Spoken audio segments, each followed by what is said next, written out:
allez pu les prendre pour faire un petit tour. Bon, un petit tour.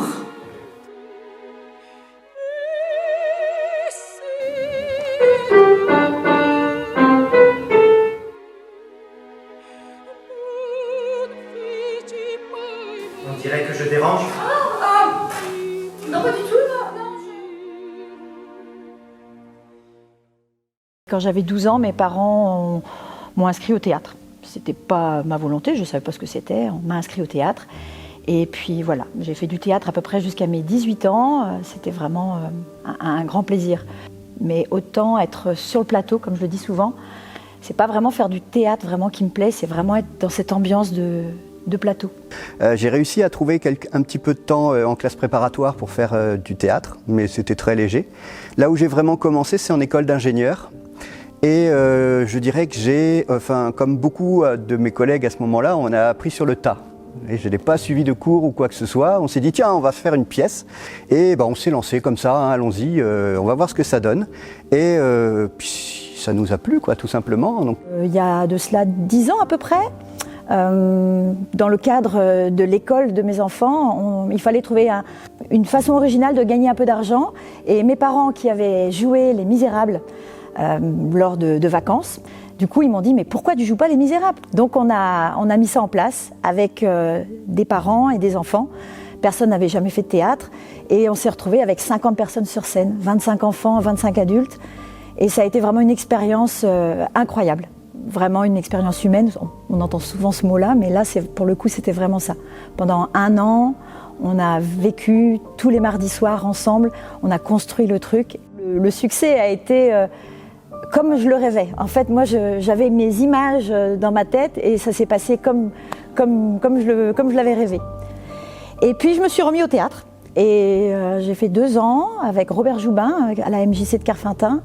Je pense que quelque part, secrètement, j'avais cette envie de diriger un groupe, mais je ne me l'autorisais pas. Je ne pensais pas que j'étais légitime. Et c'est Robert Joubin qui m'a dit « Mais pourquoi tu ne te lances pas? Pourquoi tu ne le fais pas ?» Et du coup, là, je me suis autorisée. Je suis arrivé donc à la MJC de Kerfeunteun. Première année donc, où Robert Joubin ouvrait un groupe de théâtre. De fil en aiguille, j'ai rencontré Nathalie, on a fait quelques petites scénettes ensemble quelques années. Un jour, Nathalie m'a proposé d'intervenir dans une pièce. Il y avait 5 minutes à faire à la fin de la pièce. Je lui ai dit écoute, avec plaisir. Et je suis arrivé donc au Rideau Rouge, j'ai découvert des personnes formidables, je ne peux pas le dire autrement. Et j'ai vraiment eu le coup de foudre et je me suis dit non, c'est là où il faut que je vienne. Je suis arrivée là par hasard. Totalement. Et il y a 8 ans, j'ai vu que le cours s'ouvrait à l'André Warzec. Débutant accepté, création d'un cours. Et je me suis dit, oui, c'est maintenant qu'il faut y aller. Quand je suis arrivée, j'ai été étonnée finalement. Mais si je suis là aujourd'hui, c'est parce que justement, j'ai trouvé ce qu'il fallait. Je n'étais pas venue chercher quelque chose, mais en tout cas, je l'ai trouvé. Quand j'étais petite, j'avais appris d'une façon qui n'était pas du tout celle de Robert Joubin. Je crois que finalement, maintenant que j'ai arrêté de faire du copier-coller, j'adapte un peu les deux. J'ai repris un peu ma façon de faire d'avant, qui va être peut-être un petit peu à la Jacqueline Maillan, et voilà, des choses comme ça. Mais essayer de déconstruire et essayer aussi du coup de me rapprocher vers le nouveau théâtre que j'ai appris, avec le théâtre russe, le théâtre où on va être beaucoup plus dans l'émotion, où on ne va pas faire croire qu'on est malheureux, on va être malheureux. On va essayer de comprendre avant d'être sur scène quel est notre personnage, qui on est, ce qu'on a vécu avant, même si ce n'est pas dit dans la pièce, et puis ce qu'on va faire après. Voilà, c'est ça qui permet d'être peut-être plus vrai et hyper touchant. Mon mentor, comme tu aimes à le dire, me disait, et ça reste très très vrai, il me disait ça ressemble à de l'alcool, mais ce n'est pas de l'alcool. Une fois, une scène, je me rappelle, j'étais en pleurs et il s'arrête et il me demande « Mais tu es malheureuse ?» Donc je m'arrête net et je le regarde, je fais en rigolant et je lui fais « Bah non !» Il me dit « Bah voilà, non, c'est pas ça le théâtre. » Je dirais que pour moi, c'est une possibilité de découvrir, d'investiguer et de se permettre d'aller sur des chemins qu'on n'a pas l'habitude d'avoir. C'est-à-dire que dans notre vie, on est assez étriqué, il faut faire comme ci, il faut faire comme ça. Et il y avait un manque, j'avais un manque en fait. Je me disais, mais c'est idiot, il y a plein de trucs qui travaille à l'intérieur, tu peux rien montrer, c'est idiot. Et quand je suis monté donc sur la scène la première fois, je me suis dit, mais voilà, là au moins on peut tester, on peut voir qu'est-ce que c'est que vraiment la colère, la haine, qu'est-ce que ça fait à l'intérieur. Et je dirais que c'est ça en fait que je recherche dans le théâtre, c'est cette possibilité d'aller toucher du doigt des émotions qu'on n'a pas l'habitude de ressentir. C'est des vraies émotions, c'est ça en fait. On n'est pas là pour jouer en fait, parce que la réalité c'est qu'on va explorer des vraies émotions. On va explorer vraiment la peur, vraiment l'amour, parce que quand même celui-là, je pense, le sentiment le plus fort, et le rire aussi. Je me souviens d'un stage de clown et de sortir de là en me disant bah non, c'est impressionnant, on croit qu'on va rire, mais la réalité c'est qu'on explore toutes les palettes. Donc oui, je pense que oui, j'ai trouvé une définition qu'en jouant, c'est l'inverse, on apprend des choses très vraies. Je crois effectivement qu'il faut être comédien pour pouvoir ressentir et pour pouvoir bien expliquer. En tout cas, moi, c'est ça que je ressens. Je pense que je l'ai dans mes tripes, mais je ne veux pas en même temps leur dire exactement quoi faire. J'aimerais que le plus possible, ils puissent donner ce qu'ils ont eux. Je peux leur donner des indications, essayer de les pousser dans les émotions qui devraient les traverser, mais j'aimerais qu'ils les trouvent tout seuls. J'aimerais qu'ils... Voilà. J'essaye le moins possible, je le fais un petit peu, mais j'essaye le moins possible de leur dire mets-toi là, tourne la tête à gauche. Des fois, c'est nécessaire parce que dans la technique, surtout dans une comédie, avec l'humour, il y a un rythme, il y a une technique, donc il y a vraiment des regards, des positions, un rythme de réponse qui va faire que là, il y a besoin de plus les diriger, mais voilà, ça se fait tout naturellement. Je pense que le fait d'être comédienne aide. Comment allez-vous? Comment allez-vous? Comment allez-vous? Comment allez-vous? Comment allez-vous? Comment allez-vous? Comment allez-vous? Comment allez-vous? Comment allez-vous? Quand vraiment il va faire sa phrase, il faut vraiment qu'on voit tous les visages aller vers lui avec insistance pour qu'on comprenne bien le quoi. Mon mari me dit toujours que je ne finis jamais ce que je commence quand il y a quelque chose de plus important. Vous comprenez? Si je suis en train d'écrire une lettre et que j'entends quelqu'un crier au meurtre, je ne prends pas le temps de prendre cette lettre, de la plier, de la glisser dans ma petite aumônière avant de venir voir ce qui se passe. Ah bon, vous avez une petite aumônière, inspecteur? Je suis tombée sur un escalier, ça a éveillé ma curiosité, alors je suis descendue. Oh, c'est une très belle cave que vous avez là, monsieur Ralston. Ravi qu'elle vous plaise. À mon avis, c'est la crypte d'un ancien monastère. C'est sans doute de là d'où vient le nom Monkswell, puis des moines. On n'est pas en train de faire des fouilles archéologiques. Madame Metcalfe, on enquête sur un meurtre.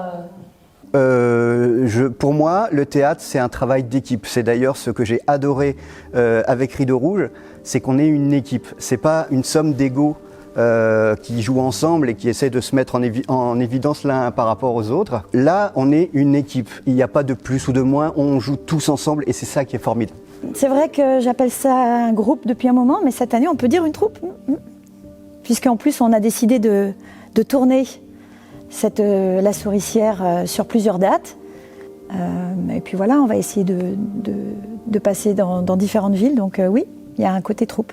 Un côté troupe qui s'entend vraiment super bien. Et c'est ça le plaisir aussi. De revenir tous les jeudis, de se voir, de lâcher nos soucis, notre vraie vie.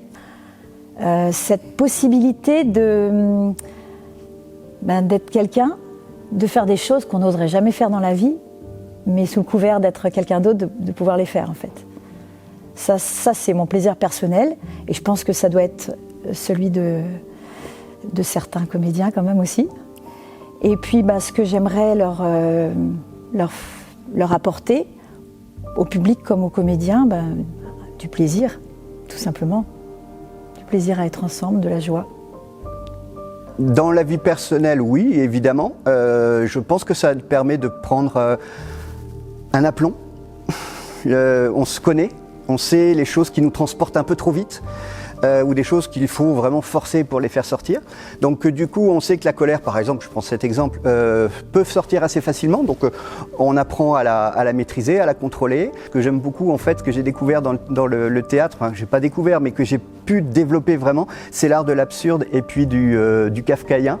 Et ça, c'est quelque chose que j'utilise énormément au niveau professionnel.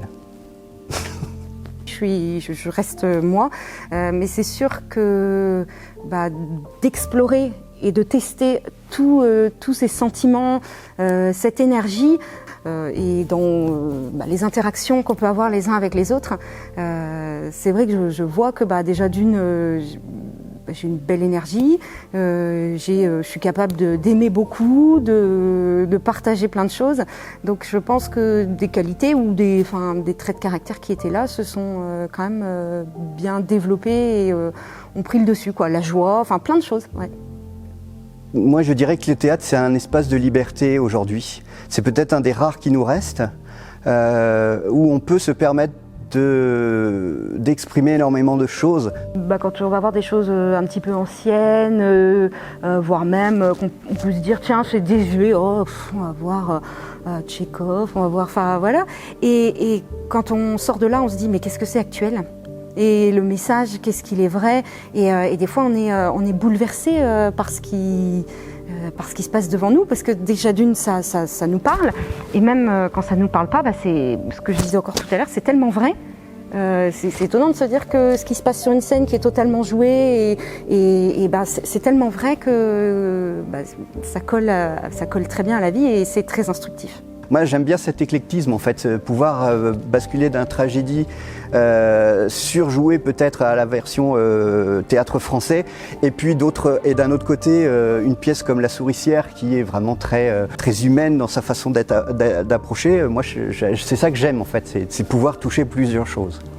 Je pense que tous les ans, on se dit la même chose. On fait des petits tests où on va essayer d'ouvrir sa palette, où certains vont dire tiens, moi j'étais plutôt une méchante, j'aimerais bien être ingénue, ou j'aimerais bien être timide l'année d'après, bref. Mais au final, c'est quand même Nathalie qui a une idée en tête. On est toujours au départ, on dit c'est pas vrai, où on va aller, et au bout de quelques temps, on se dit toujours voilà, oui, la bonne personne dans le bon rôle. Donc je sais pas comment ça se fait ça. C'est un processus que je suis pas capable d'expliquer, mais en tout cas, je trouve que à chaque fois, on se dit tiens, oui, j'incarne la bonne personne, je suis dedans. En tout cas, je sais rien, je ne peux pas connaître l'histoire de ferme là. Moi, je suis étrange dans le pays. Vous êtes étrange, monsieur ? Oui. Étranger, moi, vouloir dire. Oui, j'ai accent à apprendre. Mais en fait, c'est assez bien d'avoir accent à apprendre parce que du coup, texte plus facile à apprendre. On met tout de suite l'intention dans le texte quand on a l'accent. On est obligé, sinon pas beau. Continuez, donc vous étiez dans le bureau en train de jouer du piano, debout. Oui. C'est peut-être détail pour vous, mais pour moi, c'est plus simple de jouer avec un seul doigt. Moi, j'aime bien avoir accent. Après, difficile au début de le maintenir tout le temps. Des fois, quand on réfléchit texte, etc., l'accent peut partir. Et d'ailleurs, pendant le travail, au niveau professionnel, parfois, il y avait un moment où on parlait comme ça, et jamais beaucoup. Mais j'avais un collègue qui regardait gros yeux, et moi, pas comprendre pourquoi.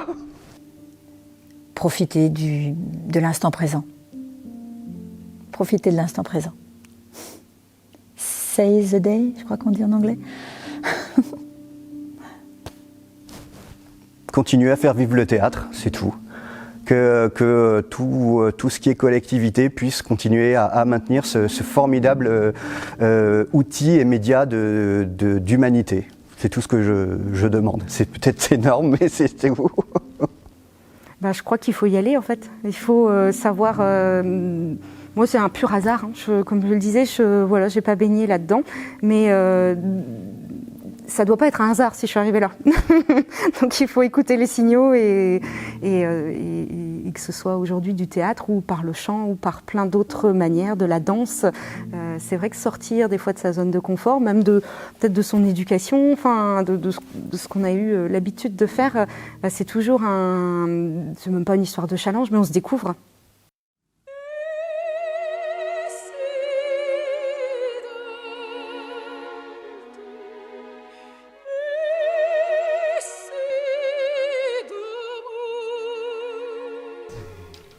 Il croit que moi je suis